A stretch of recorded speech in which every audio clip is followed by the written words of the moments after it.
whenever we go on social media, I look at your content a lot, yeah?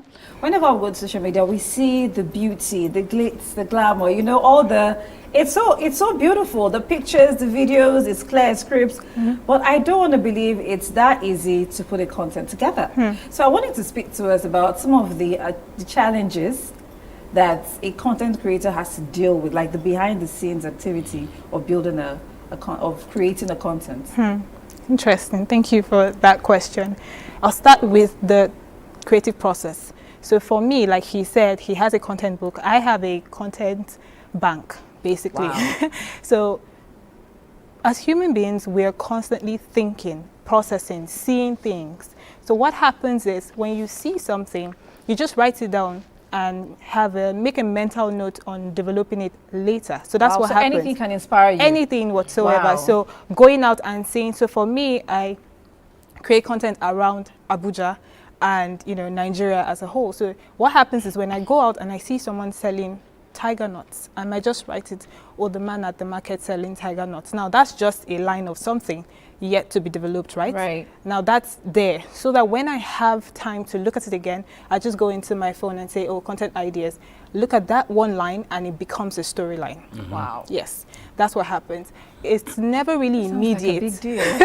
But fun too. Yes, of course, it's fun because the time that you've now given it will allow you to develop in such a way that it translates to something that's beautiful. Yes, so that's the first process. Now the second process is giving it body, so developing it. I have a media background, so I'm very detailed when it comes to things like that, script writing, what I want to see. Wait, hold on. Anthony, did you have a media background too? I don't. Because Toke does, you do. I do. Okay, so go ahead. So giving it body, analyzing to the point where it translates to what do I want to see at the end of the day, which means what am I going to wear? How am I going to approach this location?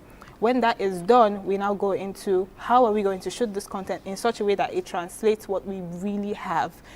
Luckily, I've been able to build a team, so it's not just me anymore. We sit down and we have a conversation. Now, one of the major challenges I will talk about is actually visiting these locations to shoot. Right.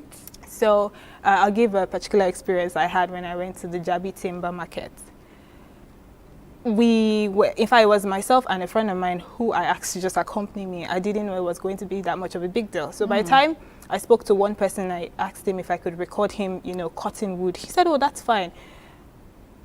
Next thing we knew, there were like 5 men, you know, around us saying that we were making money from this and that we should stop recording, else he will call more people to, you know, harass us. And it was very scary, but in that moment, I told the person that accompanied me that we needed to make a decision to be bold and explain what we were doing there and the value we were actually bringing to that market. Yeah. So by the time, you know, we started speaking, other people surrounded us and we explained, showed them the platform. It was at that point, again, one thing is when you are able to detail knowledge, people then accept what you're doing. But if you don't, then it's just in limbo. They just believe, oh, you're using us to do this. But if you show them the value, then they kind of understand what you're doing in the long run. When we explain, they even helped us. Okay, come and record here. Okay, come and record my shop. Okay, take my number. Will you post my number?